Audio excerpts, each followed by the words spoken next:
오늘 저는 제사장의 조직과 직무라는 제목으로 하나님 말씀을 함께 나누길 원합니다.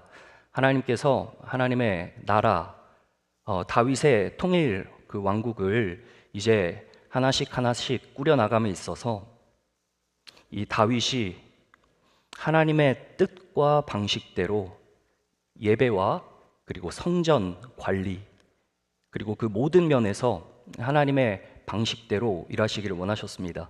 그래서 오늘 특별히 제사장의 직무와 또 그 조직에 대해서 하나님께서 말씀을 하고 계신데요. 오늘 말씀을 보니까 2절에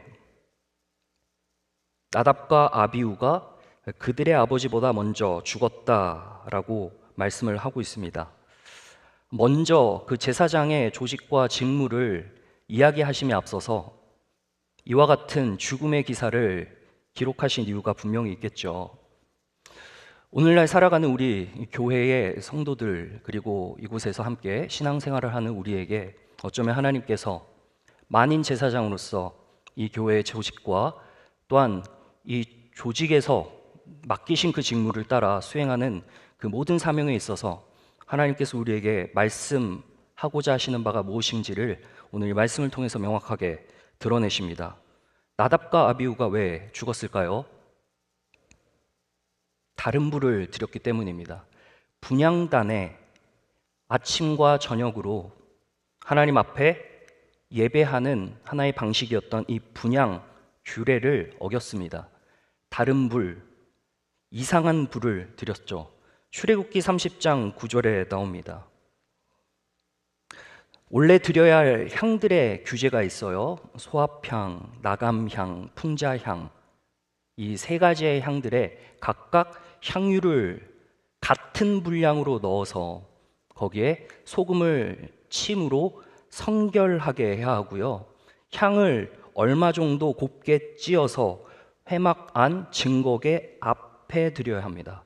그리고 그것을 출애굽기 기자는 지극히 거룩한 것이니 너희를 위하여 냄새 맡으려고 따로 제작하는 것은 절대 안 된다라고 이야기를 하고 있어요. 만약에 그렇게 할 경우에는 백성 중에서 끊어진다라는 이 하나님의 엄중한 말씀이 있었습니다. 그러나 이 나답과 아비후가 그것을 제대로 이행하지 못했습니다. 그리고 나서 이 하나님의 불이 나와서 이 나답과 아비후를 살라버렸습니다. 죽음에 이르렀어요. 그리고 하나님께서 모세를 통해 이 아론에게 말씀하신 바, 나답과 아비후의 아버지가 아론이었으니까요. 그래서 모세를 통해 하나님이 말씀을 하시는데 이런 말씀하십니다. 레위기 10장 3절에 나를 가까이 하는 자 중에서 내 거룩함이 나타나겠다. 달리 말하면 가까이에서 하나님의 직무를 감당하는 자들은 더욱이 이 거룩에 대한 성결 그리고 구별됨에 대한 분명한 인식이 있어야 되는데 나답과 아비후는 그렇지 못했다라고 말씀하시는 셈이죠. 그리고 더 나아가서 온 백성 앞에서 내 영광을 나타내겠다라고 하자 아론이 그동안의 불평불만을 좀 했던 모양입니다. 그제서의 말씀을 받고 잠잠해집니다. 하나님과 가까이 있는 자들은 더욱이 하나님 앞에 구별돼야 되는 것이죠. 이것이 하나님께서 다윗이 통치하기를 거룩한 방식으로 통치하기를 원하셨던 그러한 모습이었습니다. 하나님 곁에서 함께 사역하고 동행하는 자일수록에 더욱더 영글고 성숙한 모습이 되는 것이죠. 그래서 준비하는 그 모든 과정 가운데 특별히 예배와 그 모임 가운데 온 교회가 다시 말하면 온 성도가 온 백성이 하나님의 영광을 보게 되는 것입니다. 하나님의 말씀 맡은 자뿐만 아니라 하나님의 사역을 감당하는 모든 자들에게 하나님께서 엄중하게 하나님을 경외하는 마음으로 그 옆에서 동행하시기를 원하시는 것을 오늘 나답과 아비후의 모습을 통해서 우리에게 보여주시는 것이죠. 결국 직무를 잘 수행하도록 하시는데 필요하다고 주님께서 말씀하시는 것은 바로 하나님을 향한 경외하는 마음입니다. 경거망동하지 않는 언행일 것입니다. 바라기는 하나님의 사역을 감당하는 이 주의 택함 받은 저와 여러분 더욱이 하나님을 경외하는 마음으로 더욱이 준비된 그러한 모습으로 나아갈 때 이 교회에서 드려지는 모든 예배와 각 처소 가운데 모든 성도들이 하나님의 영광을 보게 되는 그것이 이루게 될 것이라는 사실을 믿으시기를 간절히 축원합니다. 나답과 아비후의 결정적인 실수가 무엇이었을까 성경에서는 자세하게 기록하고 있지는 않지만 우리가 유추할 수 있는 말씀은 레위기 10장 9절에 있습니다. 회막에 들어갈 때 규례가 있는데 포도주나 독주를 마시지 말라고 했습니다. 다시 말하면 나답과 아비후가 성전 일을 감당하기 전에 취해 있었을 것이라는 말을 우리가 볼 수 있습니다. 그리고 10절에 이어서 그리하여야 너희가 거룩하고 속된 것, 부정하고 정한 것을 분별할 수 있다라고 말씀을 하십니다. 분별하기 위해 분별력을 흐리게 하는 것을 금해야 된다는 것이죠. 우리가 예배를 드리는 매일의 삶, 즉 분향을 드리는 것은 일주일에 한 번 있는 것이 아니라 아침과 저녁에 반복되어서 일어나는 일입니다. 우리의 삶 가운데 반복되는 삶 속에 우리의 모든 전 삶이 예배라고 믿는다면 이 예배의 삶 가운데 분별력을 흐리게 하는 모든 것으로부터 우리가 피해야 할 뿐만 아니라 그것을 자제해야 된다는 것을 명확하게 말씀하고 있는 것이죠. 사랑하는 성도님들, 일주일에 한 번 드려지는 예배뿐만 아니라 그 예배를 준비하기 위해서 드려지는 나머지 6날에 우리의 삶 가운데 하나님을 경외하는 마음으로 우리의 매일의 제단을 그리고 기도의 제단을 쌓으시기를 간절히 축원합니다. 누가복음 21장 34절에서 이렇게 말씀합니다. 너희는 스스로 조심하라. 그렇지 않으면 방탕함과 술 취함과 생활의 염려로 마음이 둔하여진다 하고 말씀하시는 그 이어진 말씀이 깨어서 기도하라입니다. 하나님을 경외하는 것은 우리가 말씀을 받고 그 말씀에 힘입어 기도하는 것입니다. 기도가 아니면 이런 이유로는 귀신이 나가지 않죠.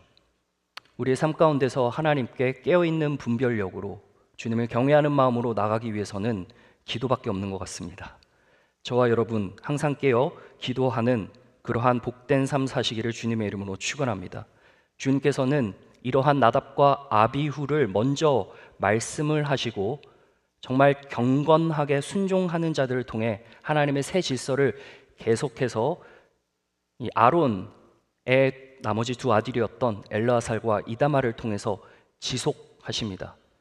하나님께서는 하나님의 사역을 끊기지 않도록 계속해서 순종하는 자들을 통해 이어나가시는데 그 방식에 있어서 제비를 뽑는 모습으로 이어집니다. 우리 5절 말씀 다 함께 보도록 하겠습니다. 5절 말씀 읽어볼까요? 시작. 이에 이는 성전의 일을 다스리는 자와 하나님의 일을 다스리는 자가 엘라셀의 자손 중에도 있고 이다말의 자손 중에도 있음이라. 5절 상반부에 보니까 제비를 뽑아 피차 차등이 없이 나눴다고 합니다. 하나님께서 순종하는 자들 그리고 하나님을 경외하는 자들을 통해서 계속해서 그의 사역을 이어나가실 때 그 방식에 있어서는 하나님께서 정하신 질서를 통해 사역을 나누어 주신다는 모습을 우리가 보게 됩니다.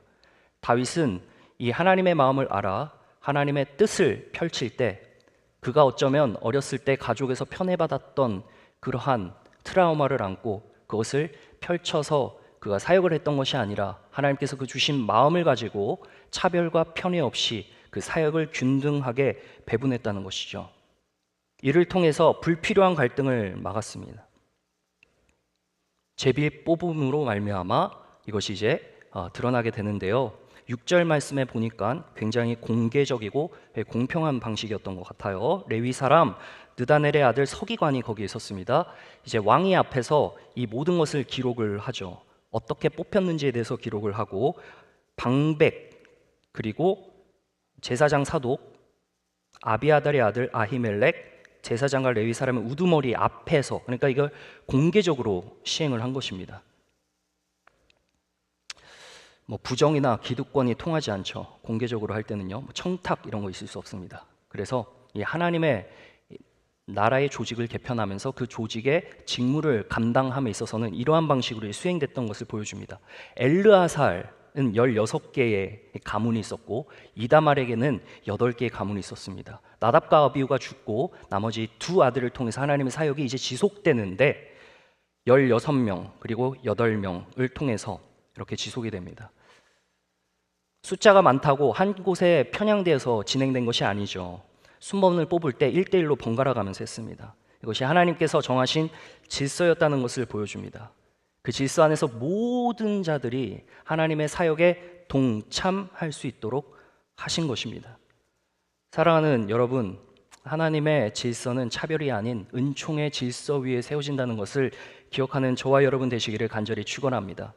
어떤 사람의 역량과 능력, 그 은사에 따라서 그 자리의 직무를 수행함에 있어서 굉장히 상식적인 어떠한 모습일지는 모르겠지만 어떤 한 사람이 못하는 것으로 인하여서 그 사람이 하나님 나라의 일을 같이 수행함에 있어서 빠지는 일이 없도록 우리가 그 사각지대에서 그 사람을 돌보고 또 신경 써야 함을 오늘 말씀을 통해서 보여주는 것이죠. 사역의 자리는 세상과 같이 서열에 크고 작음에 있지 않습니다. 능력이 많은 자가 위주가 되지 않습니다. 물론 그 은사에 따라서 그 자리에서 그 임무를 또 업무를 수행할 수는 있습니다만 반대로 능력이 없다고 어떤 한편에서 소외받는 일이 절대로 있어서는 안 됨을 오늘 말씀을 통해서 보여주고 있습니다. 20절에 가면 레위 자손 중에 남은 자를 기록을 했는데요. 한번 20절 읽어보도록 하겠습니다. 다 함께요. 시작. 레위 자손 중에 남은 자는 이러하니 아므람의 아들 중에는 수바엘이요 수바엘의 아들 중에는 예드야며 하고 30절까지 쭉 이름들이 기록이 됩니다. 제사장을 뽑았다면 이제 남아있는 레위 자손을 통해서 그 직무를 수행할 수 있도록 하십니다.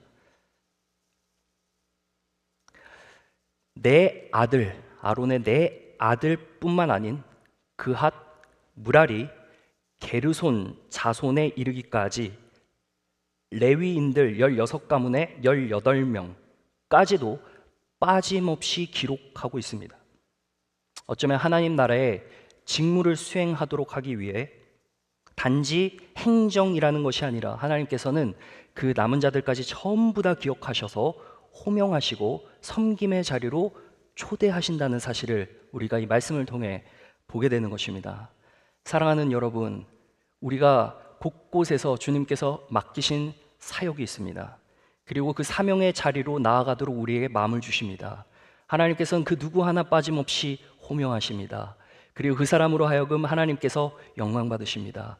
그 자리에서 하나님과 가까워질 때 더욱더 그 동행함에 있어서 우리가 주님의 거룩함을 받아 구별된 성도로서 예배를 준비하고 일주일의 삶 가운데 거룩함을 계속해서 이어나가려는 노력을 하게 될 것입니다. 그러한 것으로 말미암아 예배하는 그 모든 처소에서 모이는 예배로 하나님께 영광 올려드리는 것이 바로 그 하나님 나라의 기쁨이 아니겠습니까? 사랑하는 여러분, 마지막 31절에 보니까 여러 사람도 다윗 왕과 사독과 아히멜렉과 제사장 레위 우두머리 앞에서 그들의 형제 아론 자손처럼 제비 뽑혔으니 장자의 가문과 막내 동생의 가문이 다름이 없었다라고 이야기를 하고 있습니다. 사람의 능력보다 순종하는 자를 통해 그리고 누구 하나 소외받는 자 없이 하나님의 사역 그리고 하나님의 직무를 감당하게 하신다는 이 얼마나 놀라운 하나님의 이끄심과 초대하심인지 말로 다 형언할 수 없습니다. 오늘 이러한 은혜의 자리에 여러분들이 호명되셨고 각자의 처소에서 하나님의 일을 감당하고 계시는 것이죠. 이러한 하나님의 질서 안에 그 사역을 감당할 때 우리 안에 주님께서 주시는 그 기쁨과 또한 그 소망, 하나님 나라 안에서 모든 자들이 하나님께 예배하는, 그래서 영광 올려드리는 그러한 이 교회로 부르심 받았다는 이 사실을 믿으시며 나아가는 저와 여러분 되시기를 우리 주 예수 그리스도 이름으로 간절히 축원합니다. 기도하겠습니다. 하나님 아버지 감사합니다. 우리와 함께 하시는 하나님께서 우리에게 허락하신 그 질서, 하나님 나라를 잘 세우기 위해 우리가 주님과 동행하게 하시고 주님을 경외하게 하시고 경거망동하지 아니하며 주님께 올려드리는 그 삶의 제사 가운데 주님께서 영광 받으시는 줄 믿고 우리가 그 어느 곳 하나 쇠됨 없이 교회를 살펴보며 또한 주님과 함께 나아가는 그런 모든 우리 교회의 동력자들 될 수 있도록 성도님들을 인도하여 주시옵소서. 감사를 드리며 주 예수 그리스도의 이름으로 기도합니다. 아멘.